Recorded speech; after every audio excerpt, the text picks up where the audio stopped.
What is up, Earthlings? Zube here.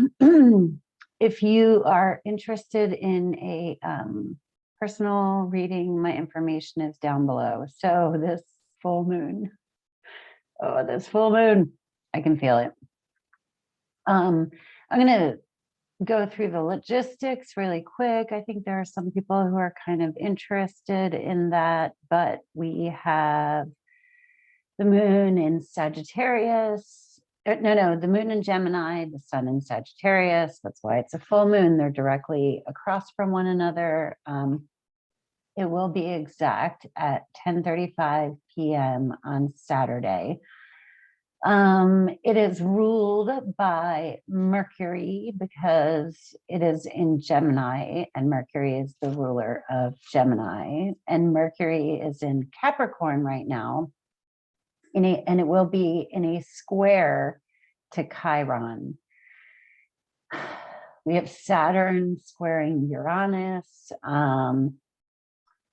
Venus and Pluto are very close to one another. Venus will be for this full moon at 26 degrees, 29 minutes of Capricorn, and Pluto is at 25 degrees, 32 minutes. So they're within 1 degree. Venus is about to go retrograde. I think on Sunday. The full moon is on Saturday, but and there's an aspect that Venus and Pluto are making to the moon called an inconjunct, right? And an inconjunct means that it's like not real. It's like those two, the combination of Venus and Pluto and the moon are not seeing eye to eye. So we're going to talk about that. Okay. I did a meditation on this full moon, and I got something really interesting. I was going through a sewer underground, and I knew because I saw they showed me the manhole. I love that. My ex-husband and I went to a bar in Chicago called the Manhole. It was a gay bar. Fucking fun. Anyway, so I saw the manhole, and that's how I knew that that I was in a sewer, right? And so, but I'm underground, it's dark, I'm navigating, and I'm paying a lot of attention to where I'm going. And then I like pop up and I look out the manhole, and it's bright and sunny, and it's like a gorgeous day. I'm not running or hiding from anything. And I'm like, what am I doing? Right. But I kept going. I'm like, all right, guys, what are we doing here? So I popped up, I looked around, and it was like I was ascertaining where I was. Okay. And then I went back down in the sewer, underground. And I kept going. And then I popped up another manhole, and I looked around, and I went, oh, here I am. There I was. And then I made a map of the sewer underground, right? And I'm like, I get what's going on here. So Gemini is about information, connecting with others, our close environment, right? Our ideas, our thoughts.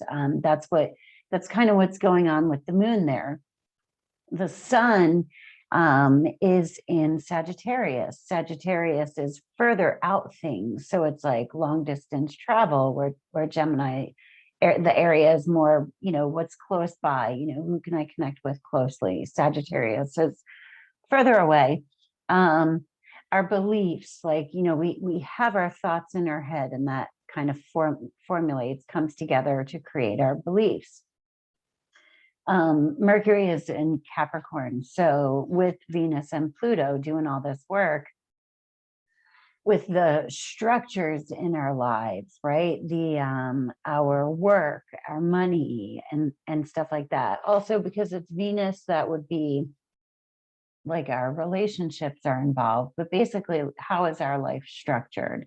And then we have Saturn squaring Uranus, and Saturn is structure, authority, making sense out of things. Like Saturn gets a bad rap. When Saturn is transiting an area of your chart, you might have a tough time, but you're going to learn a lot. Like Saturn is also karma and father time. So Saturn just wants us to learn from mistakes, but also from good things, and we get rewarded for what we do learn. And Uranus is about independence and breaking free and freedom and stuff. Mercury is squaring Chiron. Chiron is the wounded healer, and Mercury is the ruler of this full moon. So we're really thinking and possibly communicating about our own wounds, our own insecurities, our past. There's trauma that we might be looking at that we want to heal, so that we don't project that trauma, out into the world or recreate situations, right? Jupiter at the moment is making a really good aspect to this full moon. Okay. Jupiter is learning, it's knowledge, it's expansion, it's understanding, it's like yearning to learn more, right? Big ideas. And so Jupiter is in a trine with the moon and a sextile to the sun. So it's supporting the sun and the moon in this full moon of what really feels like integrating our thoughts, our experiences. This is also the last full moon when the nodes of the moon are going to be in Gemini and Sagittarius, which you don't really have to understand that so much as knowing like we're closing up a cycle here. The eclipses for the past, say, 18 months have been in Gemini and Sagittarius, generally. And so we've been kind of pulling together like how we think about things, and how the things that we think about create become the structure of our beliefs. So with Jupiter making a really good aspect to this full moon, really think about the past year and a half. What new things have you learned? What do your beliefs look like? Are you always willing to be open to shifting your perspective or changing your mind? Or Gemini, where the North Node is really about taking into consideration like other people and other people's thoughts. So this feels like it could be a really good feeling moon. There is a lot of tension in the air, especially if we have old hurts and stuff like that. And so what I was getting from that vision, like the vision that I had during meditation, which I thought was kind of cool, is we might be in the dark right now, but we can pop up for light and see where we are in the city, where in this vision, I was completely oriented in the city and the light of day, right? I was just underground mapping out, the gutter system, because that's all important too. So, when with my guides kind of showing me that gutter stuff, there could just be sludge that we're clearing away. I heard a frog. I don't know if that's like a message for somebody. I was kind of like, what's with the frog? Anyway, whatever. A frog to me always means my son.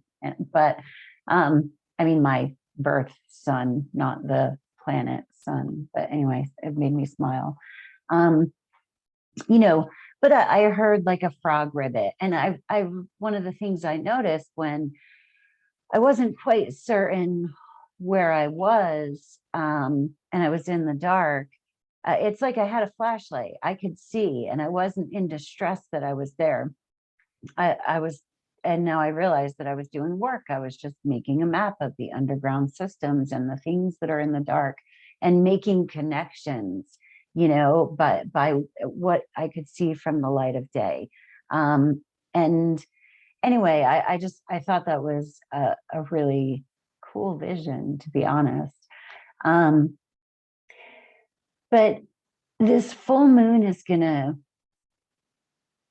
require introspection, right? To go into our own dark places and map those out. And it can be experienced in, this full moon feels better than some of the past full moons have felt. It'll depend on your individual chart. Like when I say something is good, if it's fucking with your chart, it might not feel that good. And you might be like, this chick is full of shit. So you have to kind of take it. This is the temperature outside, right? But your individual chart is going to be like how you're dressed for the occasion. So maybe you're wearing a bikini and it's, beautiful and sunny and snowy outside, and that sucks for you. But anyway, whatever. I think I kind of got lost on that metaphor tangent. But it does feel like there's a potential for good. Jupiter really wants to help us understand, and map our way through our inner darknesses, and especially with Mercury, our mind, being in square to Chiron, which is our insecurities and our wounds. If we are looking at those, if we are mindful of those, right, and also mindful of other people's, right, and there could be lashing out at this full moon, especially if people are unconsciously kind of going through the life experience. There can be some projection. We're looking at a good deal of projection at this point anyway, because we have this Venus Pluto kind of mixture. Things might come to the surface, but those are for you to look at, okay, and to go into. But yeah, I mean, overall, I feel like this is a great full moon for learning about ourselves and about our journey, and learning what we have learned, like making a deliberate effort to be like, how have I changed in the past year and a half? What sorts of things have I learned? Have I shifted my beliefs? Am I considerate of others? I'm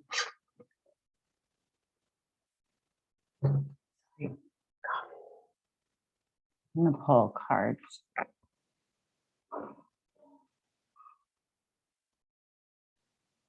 I'm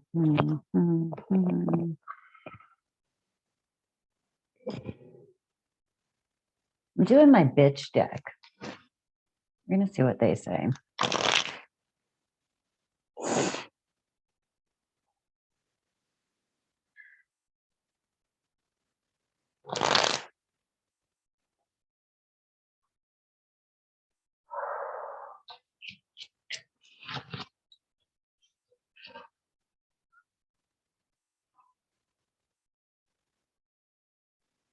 You are here for a reason.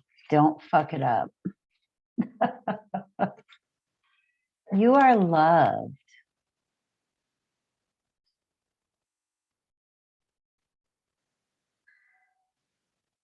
When I was saying that we're integrating and looking at what we've been learning for the and with eclipses, we always get like new things pop up. So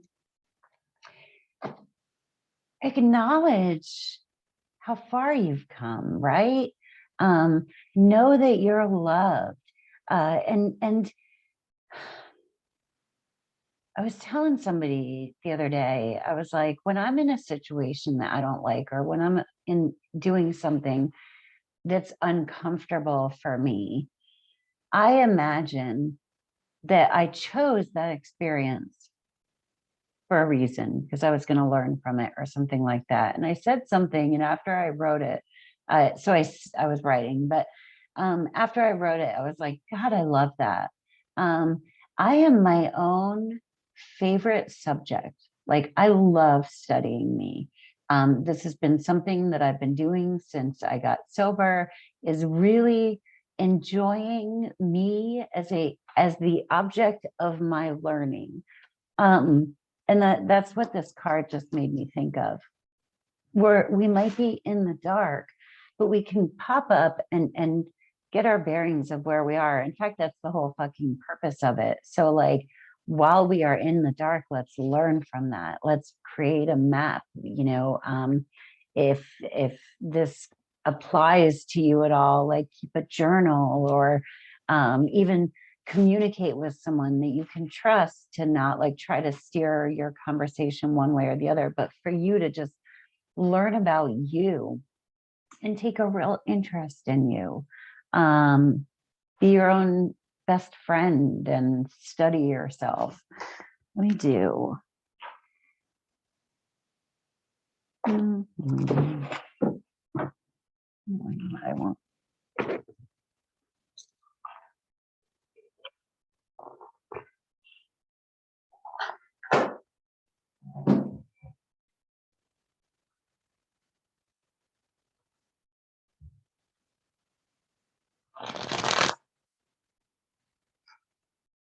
I'm going to tell you that I have a bias. Like, I'm always going to be, by and large, about the inner journey, because I have learned that no matter how many things there are on the outside that I like or don't like, the only thing that I can really change is in here. So going within is always going to be my default, just so as you know. And that, and then what I find is that when I go inside and I work on that, then things on the outside seem to get better, because we are creating our own reality. That's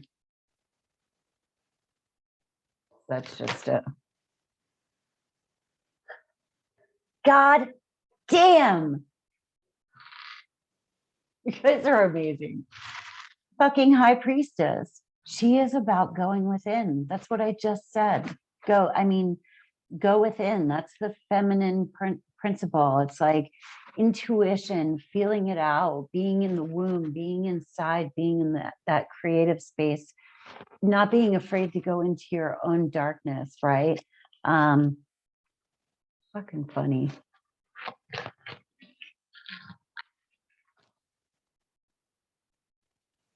And then the King of Swords. The swords are our thoughts. That's our mentality. The king is, he's decisive. He's authoritative, right? We are investigating our inner world, following our intuition, going within, knowing that we're loved, loving ourselves, so that we can use that masculine principle. I have chills all over, to go out and be authoritative and knowing and commanding of our fucking world, right? Of our immediate experience. But you have to go within and get to know what's there before you go running around with your sword like a know-it-all. And the funny thing is the more certain that you feel, that I feel, I'll say this from personal experience, the more certain that I feel in where I am and where I sit, the less I gotta go around telling other people some shit. You know what I mean? And I'm not saying I'm perfect about it by any means, but there's that. So I'm gonna get spiritual advice for this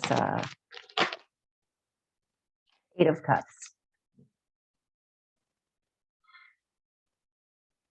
Eight of Cups is walking away, right? And it doesn't necessarily have to mean that we're like leaving something or whatever, but there is an element of all of these cups are standing. They're fine, right? But, and I love that she's walking towards the full moon. She is walking away in pursuit of the ninth cup, which is the wish fulfilled card. Now the ninth cup is not promised to her. She can't see it. She doesn't know that if it's going to be there or not. She has these 8 cups that are standing up just right, just fine. But she's like, I know there's more. And so there's a level of trust of leaving what is standing good enough in pursuit of just that little bit more that you know that God or the universe has promised for you, right? So there's this element of faith and trust. And knowing that when you come back, these cups can still be standing, but like, it's really like self-worth just came to mind. If we open up to that new knowledge and that expansiveness of Jupiter, and learning and being open to new things and receiving, I really feel like this could be an awesome full moon. So anyway, that is what I got for you. I am going to get going, and I hope you have a fabulous full moon. Feel free to comment and leave a story or something like that. I hope you have a great day on Earth. Peace. Namaste.